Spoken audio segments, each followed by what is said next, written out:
বন্ধুরা, আজকে আমরা দেখব কিভাবে একটি অ্যানালগ মাল্টিমিটার ব্যবহার করা হয়। অ্যানালগ মাল্টিমিটার, এখানে আমরা একটি সানোয়া ব্র্যান্ডের অ্যানালগ মাল্টিমিটার নিয়েছি। তো এই মিটারটা সর্বপ্রথম আমরা দেখব কিভাবে মিটারটা ব্যবহার করা হয়। এই মিটারে কি দেওয়া আছে আমরা দেখতে পাচ্ছি যে মিটারে এখানে একটা সিলেক্টর নব দেওয়া আছে, যা টেস্টারের মতো। এটা টেস্টার দিয়ে ঘোরানো যায়। আর এখানে একটা দেওয়া আছে পয়েন্টার, আমরা দেখতে পাচ্ছি একটা পয়েন্টার দেওয়া আছে, পয়েন্টার দেখা আছে। এই পয়েন্টারটা আমরা এই সিলেক্টর নব দিয়ে জিরো কারেকশনে নিতে হবে। এই যে এখানে জিরো দেওয়া আছে, জিরো কারেকশন নিতে হবে। পয়েন্টারটা এইভাবে টেস্টারের মতো দিয়ে ঘোরালে হবে। এই যে জিরো কারেকশনে, এই যে আমরা জিরো কারেকশনে নিয়ে নিলাম। এই যে আমরা জিরো কারেকশন নিয়ে নিলাম। এরপর একটা সিলেক্টর সুইচ রয়েছে, এটা বলা হচ্ছে ওহম মেজারমেন্ট। এই মিটার দিয়ে আমরা কি পরিমাপ করতে পারবো? এই মিটার দিয়ে আমরা ডিসি ভোল্টেজ পরিমাপ করতে পারবো। এই মিটার দিয়ে আমরা ডিসি ভোল্টেজ পরিমাপ করতে পারবো, এসি ভোল্টেজ পরিমাপ করতে পারবো, তারপর আমরা ক্যাপাসিটর পরিমাপ করতে পারবো, এবং ওহমস পরিমাপ করতে পারবো, এবং ডিসি অ্যাম্পিয়ার পরিমাপ করতে পারবো। তবে আমরা অ্যানালগ মাল্টিমিটার দিয়ে আমরা অ্যাম্পিয়ার পরিমাপ করব না। অ্যাম্পিয়ার পরিমাপ করতে গেলে আমরা ক্লাব মিটার ব্যবহার করব। আর এটা হচ্ছে ডিসি নুল, এটা আমরা আপাতত এই মিটার দিয়ে দেখব না। এই মিটার দিয়ে আমরা ম্যাক্সিমাম ডিসি ভোল্ট 1000 ভোল্ট পরিমাপ করতে পারবো, এবং এসি ভোল্ট 750 ভোল্ট পরিমাপ করতে পারবো। তো বন্ধুরা, এখানে এই মিটারে দুটা প্রুফ রয়েছে, যে প্রত্যেক মিটারে নেয় দুটা প্রুফ থাকে, একটা হচ্ছে পজিটিভ, একটা হচ্ছে নেগেটিভ প্রুফ। কালোটাকে নেগেটিভ এবং লালটাকে পজিটিভ প্রুফ ধরা হয়। তো এখানে দুটো প্রুফ রয়েছে। আর আমরা এখন মিটার ডিসপ্লের সাথে পরিচয় হব। এটা হচ্ছে আপনার সিলেক্টর নবের মতো, এটা স্ক্রুর মতো, এটা টেস্টার দিয়ে ঘোরানো যায়। আমরা এখানে একটা কাঁটা দেখতে পাচ্ছি, মিটারের একটা কাঁটা দেখতে পাচ্ছি, স্কেল দেখতে পাচ্ছি। এই কাঁটাটা আমাদের পরিমাপ করার জন্য জিরো কারেকশন করে নিতে হবে। এই যে মিটারের জিরোতে নিতে হবে।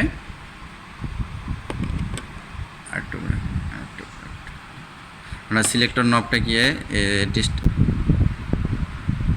আমরা জিরো কারেকশন করে নিলাম। আর এটা হচ্ছে তারপরে বাটনটা, এটা হচ্ছে ওহমস।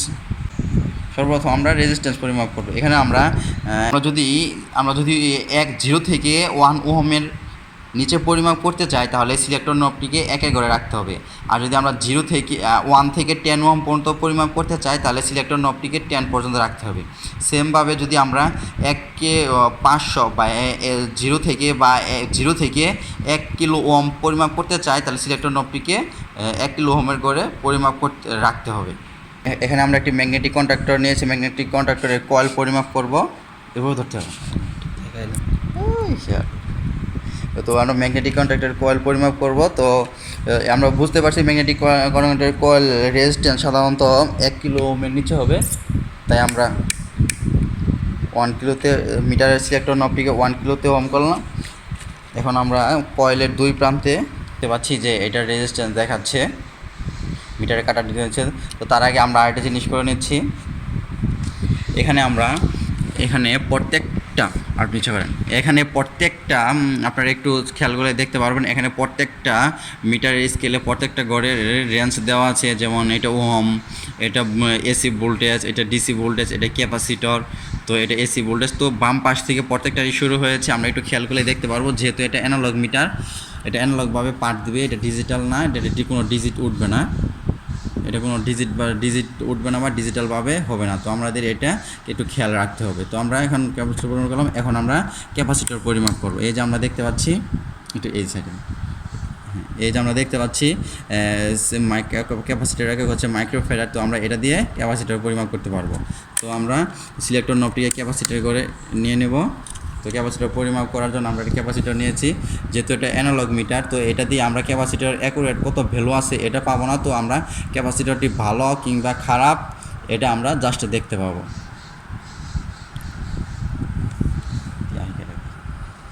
ক্যাপাসিটরটি ভালো নাকি খারাপ আমরা এটা দেখতে পাবো। আমরা এই যে ক্যাপাসিটর দুই প্রান্তে সিলেক্টর নবটিকে ধরছি, ধরার সাথে সাথে মিটারের কাঁটাটি উপরের দিকে উঠে গেছে, তার মানে ক্যাপাসিটরটি ভালো আছে।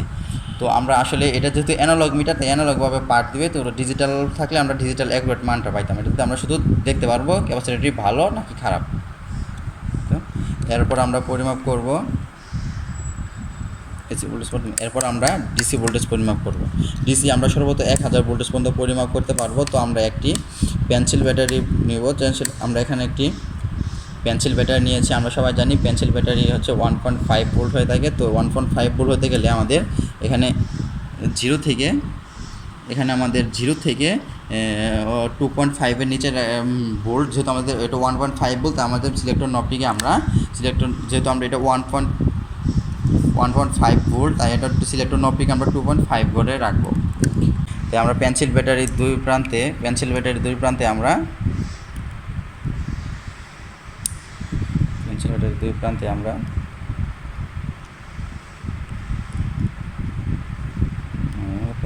এই যে আমরা দেখতে পাচ্ছি মিটার স্কেলটা উঠে যাচ্ছে। তো আমার ব্যাটারিটা 1.5 ভোল্ট, ব্যাটারি কাটাতে চলে গেছে। তো এভাবে আমরা ডিসি ভোল্টেজ পরিমাপ করতে পারি। ডিসি ভোল্টেজের ক্ষেত্রে আমাদের পজিটিভ, কিন্তু ডিসি ভোল্টেজের ক্ষেত্রে আমাদের পজিটিভ, মিটারের পজিটিভ টার্মিনালের সাথে ব্যাটারির পজিটিভ এবং মিটারের নেগেটিভ প্রুফের সাথে ব্যাটারি নেগেটিভ প্রুফ দিলে সেনে আমাদের এই যে বাঁধে। কিন্তু এটা যদি উল্টা হয় তাহলে দেখা যাচ্ছে আমরা যদি উল্টাই দেই তাহলে বন্ধুরা আমরা দেখতে পাচ্ছি যে মিটারের কাঁটাটি মাইনাসের দিকে চলে আসছে। এই যে মিটারের কাঁটাটি জিরো প্রোডাকশনের ধরেন, এই যে মিটারের কাঁটাটি আমরা দেখতে পাচ্ছেন জিরো থেকে মাইনাসের দিকে চলে আসছে, কারণ এটা উল্টো হওয়ার কারণে। এখন আমরা এসি ভোল্টেজ পরিমাপ করব। এসি ভোল্টেজ পরিমাপ করার জন্য আমরা 220 ভোল্টেজ যদি নির্মাণ করি, তাহলে 220 ভোল্টেজ পরিমাপ করার জন্য আমাদের সিলেক্টর নবটিকে আমাদের 220 ভোল্টেজ নির্মাণ করব। এখন আমরা 220 ভোল্টেজ পরিমাপ করব। 220 ভোল্টেজ পরিমাপ করার জন্য আমরা মিটার দুইটা কাটাকে আমরা তারপরে করব। যেমন ধরে আমরা দেখতে পাচ্ছি যে মিটারের সিলেক্টর নবটিকে 250 করে চলে গেছে। এই জন্য আমরা দেখতে পাচ্ছি মিটারের কাটাটি 250 বরাবর, প্রায় 240-এর ঘরে। তো বন্ধুরা, এভাবে আমরা খুব সহজেই 220 ভোল্টেজ পরিমাপ করতে পারি।